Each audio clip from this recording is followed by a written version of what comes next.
प्रचंड गर्मी, पर क्या करें, बच्चों का जिद, बहुत ज़्यादा जिद था। मम्मी वाटर पार्क मैंने गोरखपुर में 2-3 जगह पता किया, पर वाटर पार्क कहीं था नहीं, और था भी तो दोस्तों 700-800 मतलब चार्जिंग थे, और कुछ खास नहीं था। तो हमने इन लोगों से बोला चलो देसी वाटर पार्क घुमा के ले आते हैं। तो इन लोगों को तो पता नहीं था, कह रहे मम्मी ये कौन सा पार्क है, देसी वाटर पार्क। मैं बोली चलो चलते हैं। फिर मैं नदी पे लेके आई, और 10 बजे से 12 बजे तक इन लोगों ने नहाया। फिर हम लोग नाश्ता पानी किए, खाना पीना खाए। फिर 3 बजे से 5 बजे तक हम लोग नहाए हुए दोस्तों। तो ये देख सकते हैं आप लोग कितना अच्छा लुक है।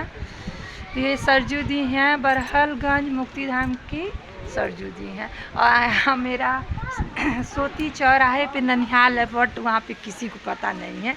मेरी मम्मी कह रही है जब गई हो तो चली जाओ चली जाओ, जैसे मम्मी दिल्ली में है, बोल रही है जब नानी के यहाँ गई हो तो चली जाओ।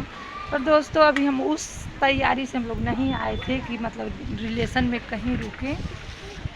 और यहाँ पे मतलब 100 वगैरह भी जलता है, तो उधर ज़्यादा बैकग्राउंड नहीं दिखा सकते हैं, नहीं जा सकते हैं। बच्चों आ जाओ, पापा वेट कर रहे हैं। और बहुत अब जाके ठंडी ठंडी हवा चली है। पूरे दिन तो हम लोग धूप में घूम लिए, बहुत गर्मी थी।